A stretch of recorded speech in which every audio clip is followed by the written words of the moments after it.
Hey everybody, been another busy week of basketball up and down the East Coast. And man, we've got it all covered right here on Chase for the Championship. No more cupcakes. We're now halfway through January, and this is where the schedule starts to get serious. Every single team in the ACC had a big game or two this week. So let's get right to it, shall we? All right, we got some familiar names here starting to move up to the top of the ACC standings, but that doesn't mean we're not seeing some big upsets and surprises. And the biggest surprise of the week, Clemson Tigers, man. Joining us now to take a closer look at that Tigers' huge wins over Duke at home and UNC in the Dean Dome, WSBA's Pete Yannity, the man, the myth, the legend, the guy that started it all back in West Virginia. Let's start with tonight's Tuesday night's classic at Little John Coliseum. How the Tigers upset the Blue Devils, man? I'll tell you what they did was they attacked the basket. They outscored them in the paint by 38-34. And most importantly, they've been hitting shots. Frankly, the past two games especially, they're on a three-game winning streak, but they've suddenly been hitting from long range. They're averaging 40% from beyond the arc in their wins against North Carolina and Duke, and that's been the real story. And keep in mind, on the road against North Carolina, they don't come back unless they hit their threes. And against Duke, they blew a 9-point lead, but it was a couple of three-pointers that enabled them to jump out to that. And then they came back in that game, quite frankly, simply attacking the basket down the stretch. Junior Amir Sims led the way for the Tigers in points, rebounds, and assists in both of Clemson's win in the last week. How crucial is he to the Tigers' success, not just them, but down the stretch? I think you could make the argument, maybe flip the coin between him and Tevin Mack. And it's interesting, in these past two wins, the guys who should be leading them in scoring have been Sims, Mack, and John Newman. Each has been between like 14 and 25 points in those games.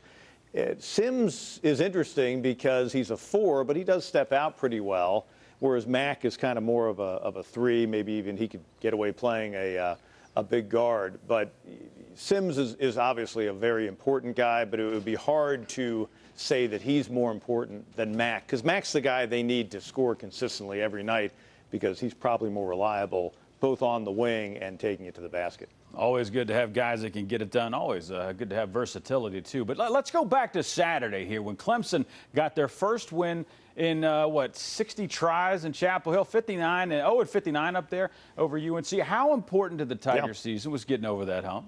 It was gigantic. And, the post-game news conference, Brad Brownell tried to downplay it and saying, it's not something we talk about around Clemson all that much. Well, one, because it doesn't involve football. Right. But secondly, trust me, when that game is coming up, it gets a lot of chatter. Now, what's kind of minimized that is that the way the ACC schedule has been set up with the expanded league is that Clemson, unlike previous years, doesn't go to Chapel Hill every year. So they've had some breaks in that streak, either, being extended or being talked about. It was really huge, and I'll give you some added perspective to that. You've got Wofford College, Southern Conference School, which is based in Spartanburg, and their past two trips to Chapel Hill, they've come away with 4-point wins each time, and one in Carmichael and one in the Dean Dome, and they were only the fifth non-ACC team ever to win in Carmichael, and they're probably one of the few non-conference teams that can claim a win in both Carmichael and the Dean Dome. But in December, on December 15th, when Wofford went up there and won that game, suddenly that just dropped an anvil of added pressure, I think, to the whole Clemson thing, because, there's Wofford going and doing it twice in a row. But gigantic win. Frankly, I think that game said more about North Carolina than it did about Clemson, and the fact that North Carolina's up by 10 on the home court with 2 minutes to go. That's a game you got to put away. But huge win, had the kind of celebration as if they just, won a conference championship, and it was pretty rightfully so. You could say that was one of the really big boxes checked for Brad Brownell. I was always a Al Davis, just win, baby kind of guy. Get the wins where you could take him there, man. Yeah. Clemson's now won 3 in a row. Can they keep that success going at NC State and against Wake Forest at home?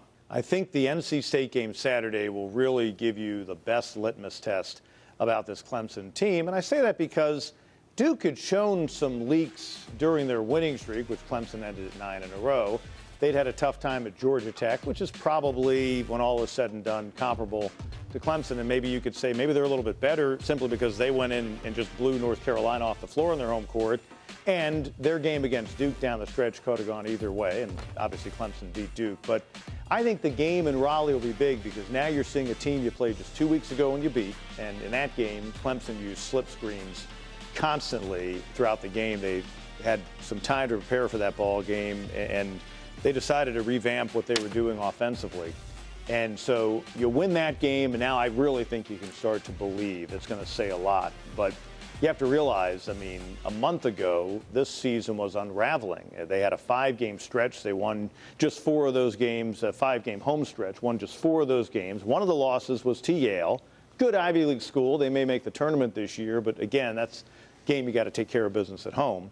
And you thought, wow, this is a team that might have a hard time winning 10 or 11 games. Now suddenly here they are, back to 500 in the league. And, you know, they win Saturday. Now you're over 500. And suddenly now the schedule starts to look like where you can start picking some games off and saying that probably can now be a win.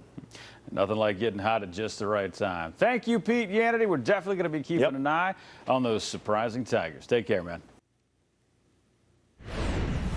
All right, Coach K said after that Clemson game that the Blue Devils played much better in the second half and that his players worked hard. But he says missed layups and missed free throws came back to haunt him, and that Clemson deserved to win that bad boy. It's Duke's first loss in ACC play. Coach K said it's a good lesson for the Blue Devils going forward.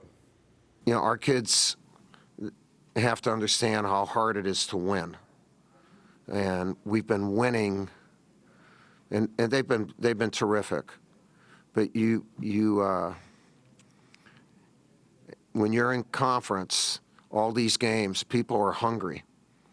And if you win a lot, sometimes you're not as much as the other team. And I thought that's how the game started. Well, those Blue Devils look to bounce back from that loss on Saturday evening when they host Louisville at 6. Then Duke will stay at home to take on Miami on Tuesday. That's at 9 o'clock. And as there's some time at the top of the rankings, Louisville dropped out of the top 10 after back-to-back losses over the holidays. But as WEHT's Randall Parmley reports, the Cardinals are getting back on track. Randall? Well, don't look now, but after a small 2-game losing streak, the Louisville Cardinals have now won 3 in a row. The last 2 were road games. A tough 3-point win at Notre Dame last weekend, followed up with another gritty win Tuesday night at Pitt. It wasn't a thing of beauty, but Louisville survived an upset bid from the Panthers, beating Pitt in overtime. 73-68 was the final. It was a night in which the Cards had to come from behind. Get this, Pitt led for 33 minutes, and it was definitely a defensive slugfest. Jordan Wara limited to only 14 points. That's one of his lowest scoring nights of the season. Dwayne Sutton added 13 for U of L. Up next for the Cards, it's another road game, and this will be a tough one. They will be at Duke on Saturday. Covering the Louisville Cardinals, I'm Randall Parmley. Good stuff as always, Randall. That big showdown at Duke tips off at 6 on Saturday evening. Like he said, then the Cardinals are going to be heading back to home to the KFC Yum Center to host Georgia Tech on Wednesday at 7. And after coming up just short against Louisville, Pitt will stay at home for 2 games over the next week. They'll start the weekend off against North Carolina on Saturday at noon. And then the Panthers host Boston College on Wednesday. That one tips off at 9. And Florida State, they are in the top 10, and they could move up even higher in a few days here. In fact, they haven't lost since they went to Indiana at the beginning of December. That is crazy to think about. WMBB's Courtney Mims is covering the red-hot Seminoles. Courtney? The number 9 Florida State Seminoles picked up their 8th straight win on Wednesday night. They took on the reigning national champions, the Virginia Cavaliers, and beat them 54-50. Well, the Noles did not have the easiest time against the Hoos, especially their defense. At the end of the first, they were only leading by 7, and Virginia actually outscored the Noles in the second half, 26-23, but it wasn't enough for them to beat those red-hot Seminoles. Florida State's Devin Vassell led the team with 18 points. He also had 5 rebounds and 3 assists. But senior Trent Forrest led the team in rebounds and assists for the evening with 7 in both of those categories. Florida State head coach Leonard Hamilton said after the game that this team is in a good place mentally. They still have that empty feeling of coming up short last year. The Noles now improved to a 15-2 record overall and have a conference record of 5-1. Up next for Florida State, they're going down south for another ACC matchup to take on the Miami Hurricanes. Reporting on Florida State, I'm Courtney Mims. Thank you, Courtney. The Seminoles have just one game in the next week. They'll travel down to Miami, like she said, to take on the Canes on Saturday afternoon at 1. Now, that loss to Florida State was Virginia's third in a row. They'll look to right the ship when they visit Georgia Tech for an 8 o'clock tip-off Saturday night. Then it's a quick turnaround to a home game against NC State on Monday at 7. WRIC's Natalie Calabate takes a closer look at the Cavs' recent struggles. Guys, for the first time since November 2017, the Virginia Cavaliers are out of the AP Top 25. UVA dropped both of its games this week, falling to Syracuse at home on Saturday, then losing on the road to number 9 Florida State on Wednesday. Against the Orange, Kihei Clark made the tying free throws for UVA with 1:21 left, but missed the potential game-winning shot with 5 seconds left in regulation. Syracuse then started overtime with a 7-0 run to avenge a loss in the season opener. The final score from JPJ, 63-55 Orange. Virginia coach Tony Bennett knows that Clark is shouldering a heavy burden this year. I told him before, is your plate is full and it's overflowing in terms of what's required of you for us to probably be successful in a lot of games. You've got to guard, you've got to handle the ball, make decisions, score.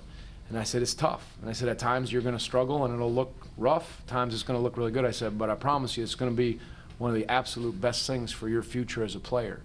The Who's did their best to bounce back on Wednesday in Tallahassee. After a first half full of runs, Virginia took a 37-35 lead with 11:30 to go on a Clark jumper. The Cavaliers led with 3 minutes to go, but a 10-3 Seminoles run led to the 54-50 final. Mamadi Diakite led UVA with 16 points, and Braxton Key added 9 points. Still, Bennett is looking at the big picture. Those things sting. But you look at it and say, all right, we'll take some of the positives and move on and keep trying to grow. And I think our inexperience shows at times, and it's a lot, but they didn't back up in terms of their effort and trying to stay in it where they could have. So we'll build on that. Virginia now continues its southern road swing at Georgia Tech on Saturday. Tip-off is at 8 o'clock. Covering Virginia, I'm Natalie Calabat. Well, Syracuse got off to a little bit of a rough start when ACC play got underway back at the start of the year, but now the Orange have won 2 in a row. They beat Virginia in OT over the weekend, and as WSYR's Darius Joshua reports, they came back home to blow out the upstart Boston College Eagles. The saying goes, it's not over until it's over. But about 15 minutes into this one, it was pretty clear what the end result would be. Syracuse absolutely dominates Boston College from start to finish to pull its conference record back to 500. SU allowed just 13 first-half points from BC. It's the lowest total they've allowed in a half since allowing 16 to Arkansas State last season. And after the Orange got up big, it never looked back. I thought our defense was really good in the first half and got them out of position, and then as the half went on, they got some shots, they just couldn't make any. And, we were able to get our offense going. And, that was the difference. First half, we made every rotation. There wasn't really many slip-ups or easy baskets. If they got it, it was kind of a second chance or whatever like that. But we were on all of our rotations. I was able to get to the lane a couple of times at fast break, make 2 layups, and that kind of just got me going and the team going. Defensively, we were more active, I thought, getting steals, and it just opens the court up for everyone else. I think Buddy played really good. He played really good in the first half. He made open shots, and we got some good rebounds. We stopped them, so when we stopped them, they couldn't score. We stopped them, and we did a good job of scoring ourselves. While Elijah Hughes did finish with 19 points, he missed about 4 minutes of first half action with a rib injury. After the game, he said it did hurt, and at times it was hard to breathe, but he thinks he'll be ready to go for the next contest against Virginia Tech. That matchup with the Hokies is a rematch of just last Tuesday's contest when Virginia Tech came into the Dome and topped Syracuse 67-63. Saturday's game tips off at noon down in Blacksburg. Covering Syracuse, I'm Darius Joshua. Very much, Darius. And after that game on the road to Virginia Tech on Saturday, the Qs are going to hit the road for a trip to South Bend to take on Notre Dame. That one is at Wednesday at 7. And after that big loss at Syracuse, Boston College is also going to be on the road for their next 2 games. The Eagles will visit Wake Forest on Saturday for a 6 o'clock tip, and then they'll play at Pittsburgh on Wednesday. That one tips off at 9. And NC State, one of 5 teams, just 5 teams, at an even 3-3 in conference play so far this year. A little bit of a logjam in the middle, but as WNCN's Todd Gibson reports the Wolfpack are looking to get some momentum going now that they got one of their big contributors back in the lineup. Todd? For the first time in 4 games, NC State has its leading scorer and rebounder back. C.J. Bryce didn't put up big numbers, 6 points, 5 assists. That's okay with him. He was just happy to be back on the court. I couldn't wait to get back on the court. Just knowing that my guys are out there, and they're lacking a piece of the team. Especially with me being a senior to this team, it's something that it was kind of discouraging to me a little bit, sitting out. But for me to be back, it's special for me, and I just want to get back to building with these guys. He just gave us a whole different look, our whole team a different look. Playing inside out and things like that. He's also another great scorer. He can create his own shots and things like that. And other guys involved, so I'm definitely glad to have him back. Missed him on the warm-ups, in the huddles. It's just a lot of little stuff that he does with our team that just felt weird without him being there. So it was great to have him back. I haven't had this full team together for majority of our losses, which is tough because you wonder if you had them, would you have lost the game? We wouldn't be able to tell by that, but certainly we want to try to get these guys together and build on it and mature from it. That's what I want this group to do. They've got to grow up fast. The ACC comes at you really fast. The games come at you really fast, and I need them to grow up. Next up for the Wolfpack is triangle killer Clemson. The Tigers already have wins over UNC and Duke and a win over NC State on January 4th. The Wolfpack looking to avoid the season sweep on Saturday. At PNC Arena, covering the Wolfpack, I'm Todd Gibson.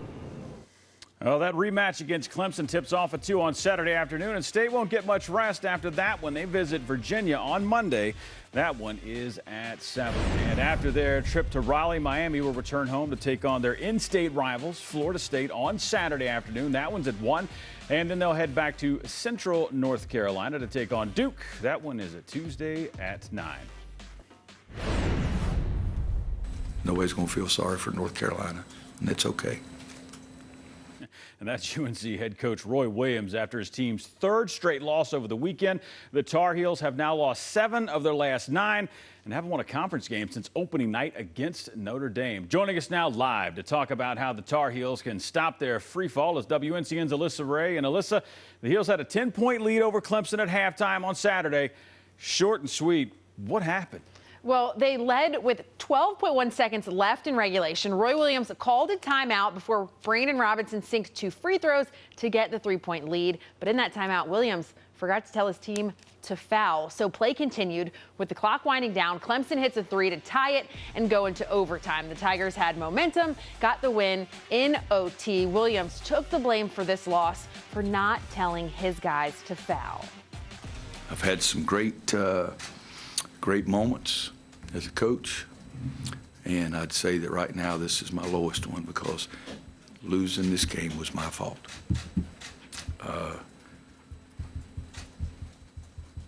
Told them if I die tomorrow or 20 years from now, that'll be the biggest regret I have in 32 years as a coach, because these kids really need to win, and their coach let them down today. Alyssa, I've seen that before. Am I the only one that thinks he just needs a hug? Yeah. Am I the other one? He does. Definitely. Well, one bright spot in that game on Saturday was the game by Brandon Robinson, the senior, 27 points, including a 5 for 13 day from behind the arc. I mean, what's this losing streak like for the seniors on this team?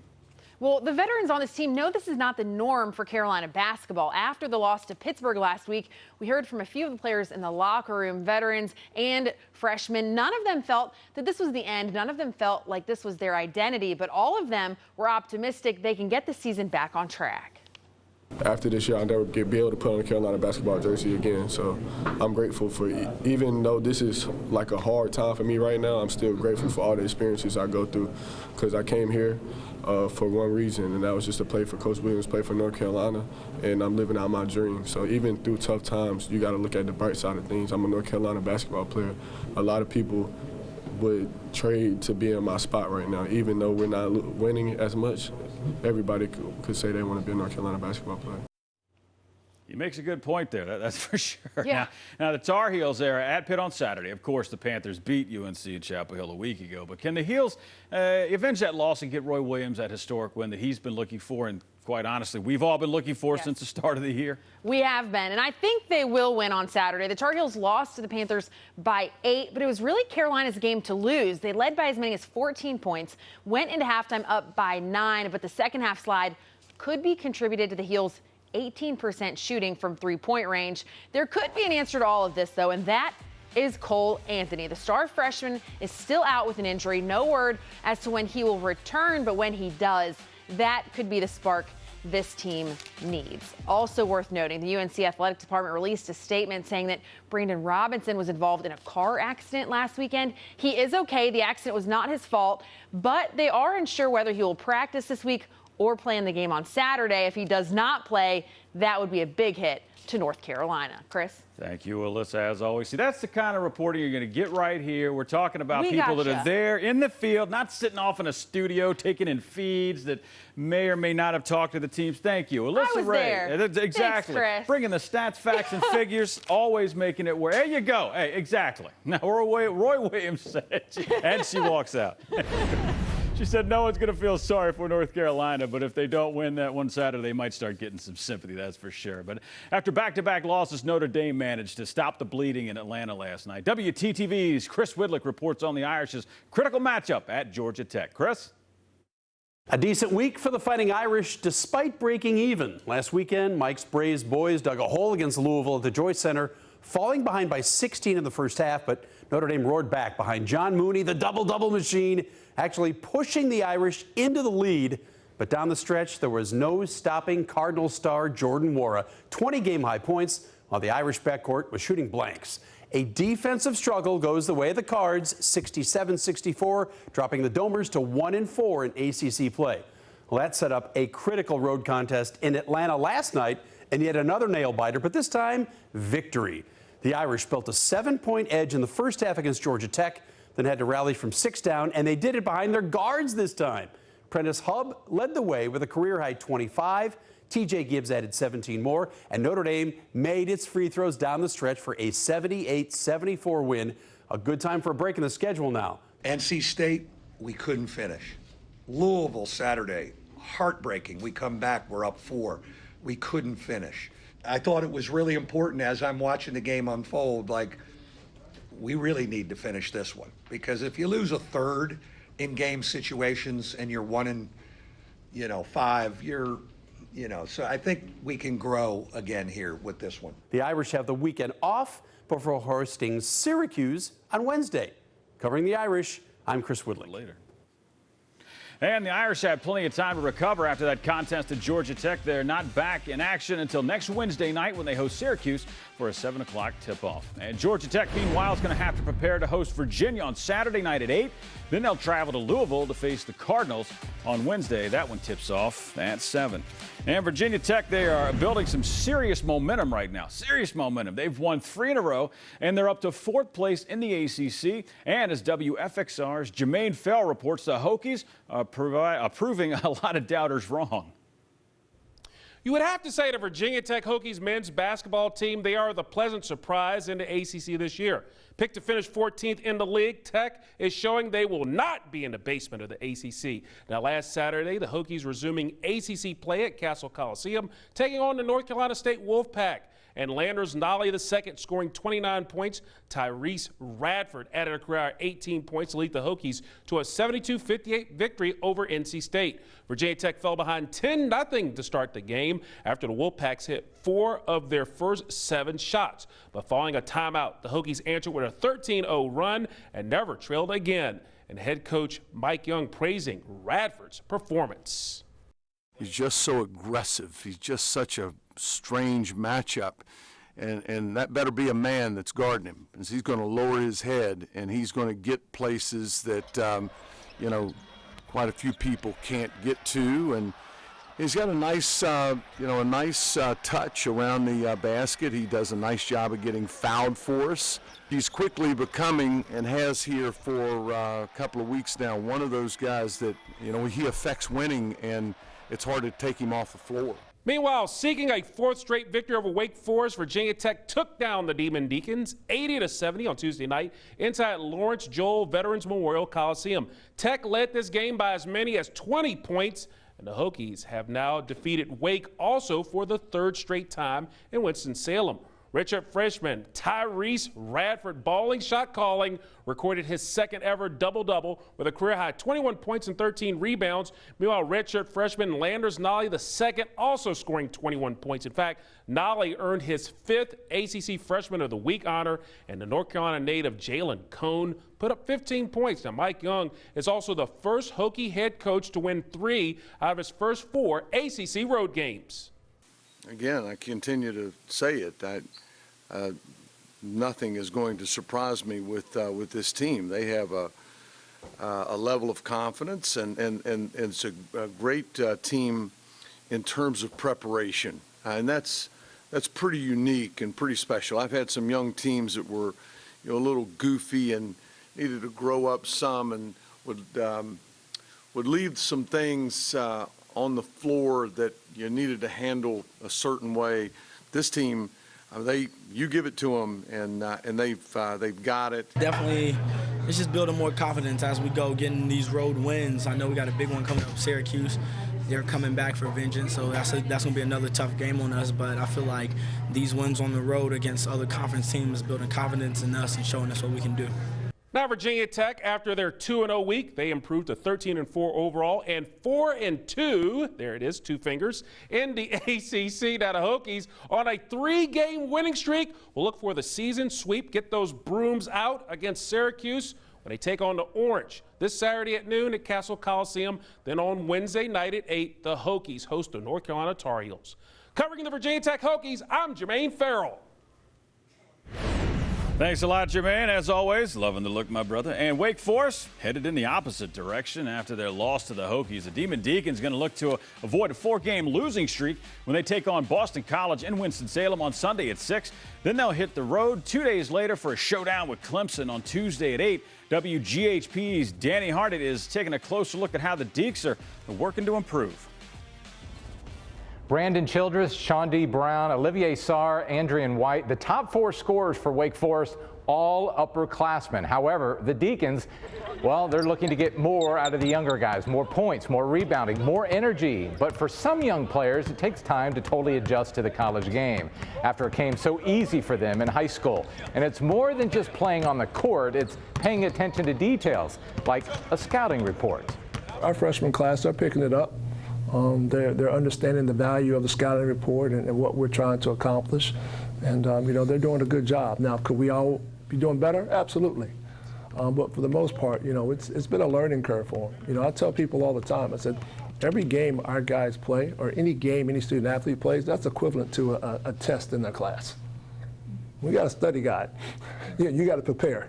And, so that's kind of the mindset. Grad transfer Andrian White is a key part of the Deacons after playing 3 years at Charlotte. He was asked which team he rooted for while coming up the ranks.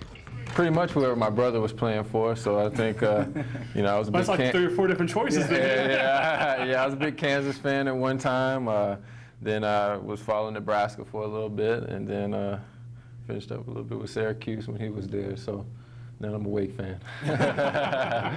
Next up for Wake Forest, a home game Sunday night against Boston College, a 6 o'clock tip-off from the Joel Coliseum in Winston-Salem. Covering the Wake Forest Deacons, I'm Danny Harnden.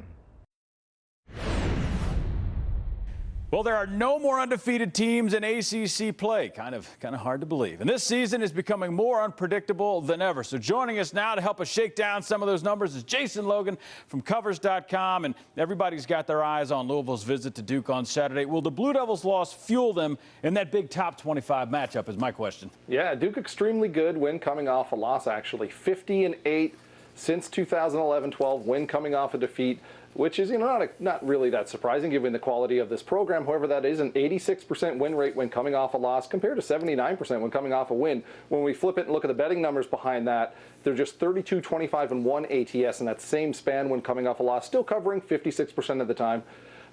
Duke really just didn't do the little things against Clemson. They didn't take care of the basketball, very careless, 15 turnovers. They went just 10 for 20 from the foul line as well. You cannot leave points on the table against this Louisville team, and you can't make those mistakes because the Cards are going to turn them into buckets really, really quickly. I do expect a more focused Duke team when they come back to Cameron here. It's going to be one hell of a game. Yeah, I can't wait for it either. Upset team, if you will, going to come back and get them. Now, Pitt is just 2-4 in ACC play, but they're giving the big teams all that they can handle. The Panthers beat UNC a couple of weeks ago, nearly knocked off Louisville in OT. My question is, Pitt faces the Tar Heels again this weekend. Can they do it again, or is UNC going to get some paybacks on them? Yeah, well, we've talked about UNC struggles at length here, and we definitely did give them the kiss of death when we mentioned that 59-game home winning streak over Clemson last week. But again, it was second-half struggles that killed North Carolina. They allowed 41 points to Clemson in that second half, eventually losing in overtime. They gave up 45 points, and that collapsed to Pitt in Chapel Hill. For this game, you almost have to take the names off the jerseys and just look at the facts and figures, and the team in the powder blue is in trouble. They're 4-12 ATS. That's one of the worst bets in college basketball right now, and they could come into this game at Pitt as a road underdog, which has traditionally not been a great spot for UNC bettors. North Carolina just 19-28-1 ATS, covering just 40% of the time as a betting underdog since 2010-11. Last one here for you. Syracuse and Virginia Tech going to face off Saturday with fourth place on the ACC, on the line. Can Syracuse get some payback for that loss earlier to the Hokies this month? Yeah, it was a big win for Virginia Tech. They actually snapped a 6-game losing streak inside the Carrier Dome with that victory. They fired up 36 three-point shots in that game. This is a team that is not shy from hoisting it up from beyond the arc. They average over 27 three-point attempts per game. That's 27th most in the country. And at home, they make 39% of those looks. That's averaged out to about 11.1 three-pointers per home game. That's 9th most in the country. This orange zone, it does plug up the interior, but they have to do a better job of getting their heels above the three-point line and a hand up on those three-point shooters, specifically when they hit the road. Virginia Tech, very, very tough at home, 9-1 straight up at home, 6-4 against the spread as a host. They've gone 3-4 in their last 7 matchups with Syracuse. However, 6-1 ATS in those games. I like the Hokies to come back home and fire away and get this one put away. Thanks again, Jason. Great stuff as always. We'll see you again next week, man. Well, it's a pretty clear 3 at the top of the ACC standings, but there's not much separation between them and the teams chasing them. Duke, Florida State, and Louisville are all tied for first at 5-1. Then it's Virginia Tech alone at 4-3-2, and it's a logjam at 5th. Syracuse is 3-3, and as you can see, they're not the only ones. Clemson, NC State, Boston College, and Virginia are also even in the conference. Georgia Tech's played an extra game. They come in at 3-4. And it's a 3-way tie for 11th with Miami, Notre Dame, and Pittsburgh all sitting there at 2-4. Then the disappointing UNC Tar Heels are 1-4. Hurting up, but they're coming back. And Wake Forest comes in dead last. They're sitting there at 1-5. That's it. We got no more? Oh, come on, man. Be sure to join us next week. We'll have plenty of big games to talk about. It's a very busy Saturday around the conference with all of the teams at the top of the standings in action. The 9th-ranked Florida State Seminoles are going to look to keep things rolling, but it can be a little tricky to win on Miami's home floor, as we found out. And after you watch that one, you only have to wait a few hours to see a top 25 showdown at Cameron Indoor Stadium. Duke is going to be looking to rebound from that upset at Clemson while they host Louisville. We have got to get more basketball in here. But hey, thanks for joining us for this chase for the championship. Remember, you can watch a new episode every Thursday night at 7. And until then, man, get out there and watch some basketball. See you next Thursday.